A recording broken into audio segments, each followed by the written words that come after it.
경제 현안을 보다 쉽게 풀어보는 경제 읽기 시간입니다. 오늘도 다양한 경제 이슈들 김대호 경제학 박사와 짚어보겠습니다. 어서 오세요. 네, 반갑습니다. 네, 정부가 내년에 도입 예정이었던 금융투자소득세 폐지 추진을 공식화했습니다.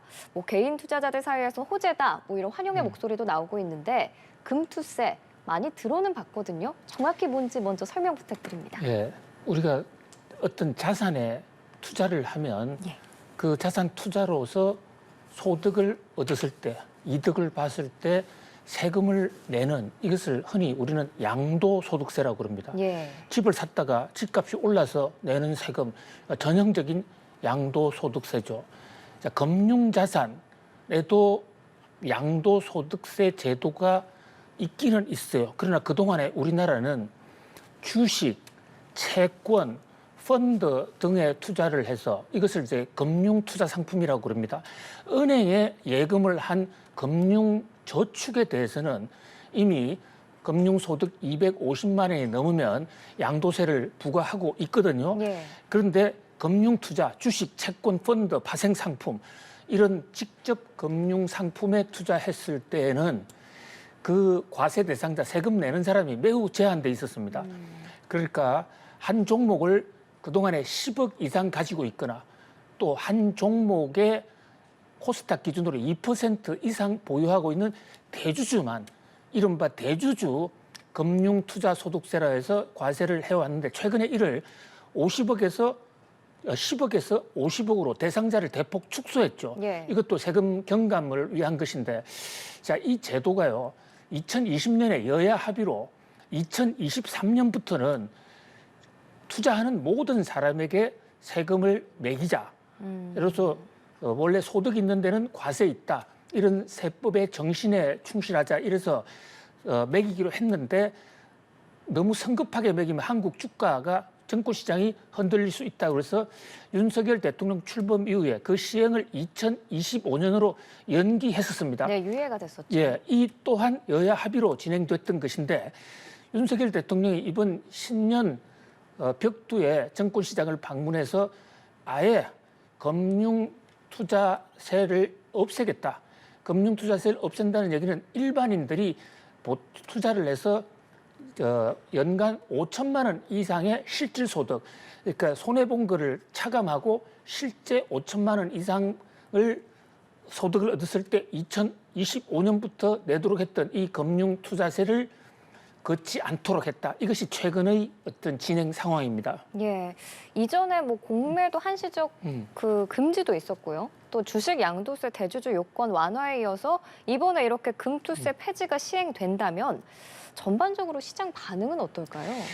예, 지금 특히 개인 투자자들이나 주식 투자하는 사람들 입장에서는 호재로 받아들이고 있습니다. 예, 지금 잘 지적해 주신 대로 최근에 정부가 정권시장 활성화를 위해서 여러 가지 조치를 했는데요. 우선 첫 번째, 공매도를 완전 금지시켰습니다. 이것도 물론 한시 금지입니다만은 공매도를 했을 경우에 개인 투자자들이 손해를 본다. 그런 누적적인 지적이 있어 왔는데 제도 개선 때까지 완전 전면 유예를 시켰죠. 거기다가 말씀 올린 대로 금융투자, 그러니까 대주주 주식 양도세 대상을 10억 이상 소득을 본 사람, 10억 이상 보유한 사람에서 50억 이상 보유한 사람으로, 그러니까 아주 많이 보유해야만 주식 양도소득세를 매긴다는 것으로 면제해 줬습니다. 그러니까 세금을 적게 걷고 또 공매도에 개인 투자자들이 사실상 지금 차별을 보고 있는데 이것을 다 같이 금지하면 개인 투자자들 입장에서는 어떤 여러 가지 투자에 활력을 얻을 수 있다. 그리고 이게 전반적인 정권 시장의 어떤 투자 유인책이 될 수 있다. 정시 부양책이 아니겠느냐. 그래서 이번에 윤석열 대통령이 공약한 금융투자소득세 폐지와 이 세 개를 합쳐서 한국 정시 부활을 위한 세 가지의 화살이다. 세 가지의 부양책이다 이런 얘기까지도 나오고 있는 상황입니다. 네, 말씀을 해주신 것처럼 이 금투세 폐지가 되면 물론 개인 투자자들에게는 뭐 호재가 될 수 있겠지만 우려가 되는 부분도 당연히 있습니다. 바로 세수 감소인데 재정의 부담으로 작용하지는 않을까요? 그렇습니다. 이게 세금을 깎아주는 것은 그 상품에 투자하는 사람 입장에서는 굉장히 감사한 일이고 기분이 좋은 일이지만 세금을 걷지 못하게 되면 정부 재정이 타격을 받을 수가 있는데 그렇죠. 지금 가뜩 우리나라의 지금 세수 부족, 그로 인한 세금 펑커, 재정 적자가 누적이 되고 있는 상황에서 또 이런 세금 감면을 하면 결국 국가 재정이 파탄이 될 수 있지 않느냐 이런 지적이 나오고 있는데요. 금융투자소득세를 예정대로 2025년부터 부과했을 때 한 해 약 1조 3천억 정도가 그칠 예정이었거든요. 그러면 3년 기준만 하더라도 4조 원 세수가 펑크가 난다. 이것을 어떻게 메꿀 것이냐 이 대목에 문제가 하나 있고요. 또 2025년부터 도입하기로 한 금융투자소득세의 과세 대상이 1년에 주식 투자를 해서 실제로 5천만 원 이상 번 사람을 대상으로 하거든요. 4,990만 원까지는 벌어도 한 푼도 과세하지 않습니다. 그런 각도에서 볼 때 투자자들 거의 대부분은 이 과세 대상이 아니에요. 1년에 주식 투자해서 5천만 원 벌기가 쉽지가 않거든요. 거기다가 주식 투자해서 종목에 따라서 손실을 본 것도 있는데 손실을 본 것은 그 과세 대상이 빼준다고요. 예를 들어서 자기가 1억을 주식 투자를 해서 돈을 벌었는데 그중에 또 다른 종목에서 6천만 원 손해를 봤다. 그러면 순이익이 4천만 원이 되지 않습니까? 이런 경우에도 세금을 한 푼도 안 냅니다. 이제 그런 점에서 새로 과세하려고 했던 이 금융투자소득세 2025년부터 도입하려는 세금은 투자자들의 아주 극소수 일부에만 적용되는 것이기 때문에 부자 감세하기 위해서 정부 세수 기반을, 정부 재정을 흔드는 것이 아닌가라는 이런 반론도 만만치가 않은 그런 상황입니다. 네, 금투세와 관련해서 알아봤고요. 이제 다른 문제도 한번 살펴보도록 하겠습니다. 박사님, 이 저출생 문제가 정말 심각합니다. 보니까 올해 초등학교 입학한 학생들이 30만 명대를 기록할 전망이라고 하는데 만약에 이런 감소세가 계속 이어지면 30만 명 선도 위태롭다고 하더라고요. 어떻게 전망하세요? 네, 제가 이 통계를 비교하기 위해서 과거 자료를 좀 봤습니다. 제가 초등학교 입학할 때 우리 동료 초등학교 학생 숫자가 90만 명이 좀 넘었어요. 3배 차이가. 그런데 지금 올해 취학 통지받은 학생이 40만 명인데 그중에서 일부는 건강상의 문제 등으로 해서 학교를 못 온다고 봤을 때 사상 처음으로 30만 명대로 떨어지거든요. 급격한 감소입니다.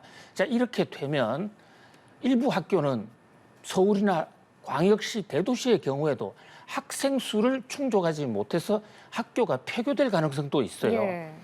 그리고 학생 수가 너무 적게 되면 선생님이 균형 있게 여러 과목을 가르치기가 어렵게 되고 또 학생들도 한 반에 1명 또는 2명이 있게 되면 인성 교육이나 단체 생활이나 이런 것에 대한 적응 이런 데서 상당히 타격을 받게 되거든요. 사회화도 힘들겠네요. 그렇습니다. 그런 면에서 교육에 일단 아동들의 교육이 피해를 받게 되고 또 예비 교사들 선생님 하려고 지금 교육대학이나 사범대학 졸업하신 분들은 일자리를 잃게 되고 또 아동을 산업으로 한 장난감 산업이라든지 관련 어떤 학습서, 보습서 이런 어떤 산업들도 한꺼번에 침체가 될 수 있다.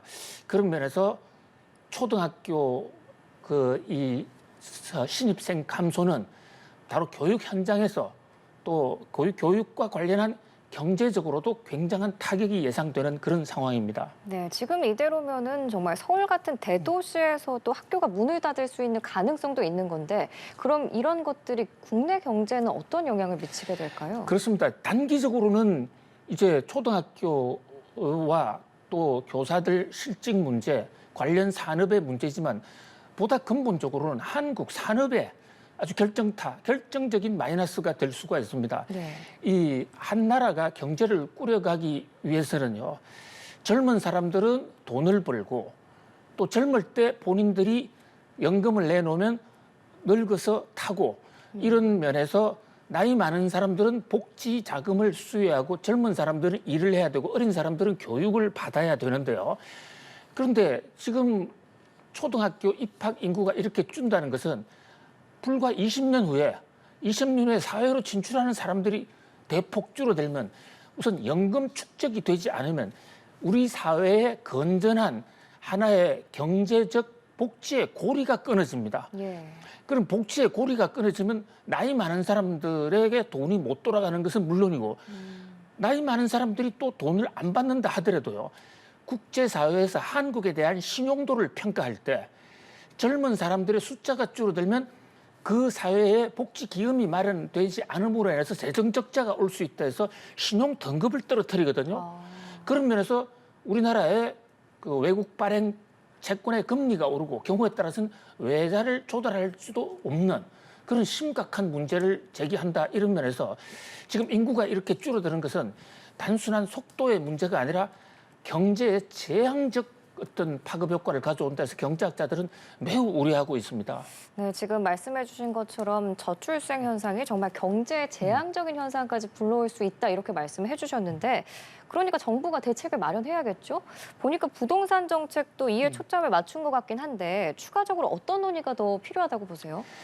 그렇습니다. 이 근본적으로 그 아동을 출산했을 때 신혼부부나 새로 그 부모로 진입하는 분들이 경제적 어려움이 없도록 과거에 아기들을 키울 때는 사실 비용이 상대적으로 지금보다도 덜 들어갔다고 볼 수가 있습니다. 왜냐하면 집에서 할아버지, 할머니, 심지어 정조 할머니, 할아버지까지 한 가족을 이루면서 보육도 하고 또 그런 학원비나 교육비도 지금처럼 많이 들지 않았거든요.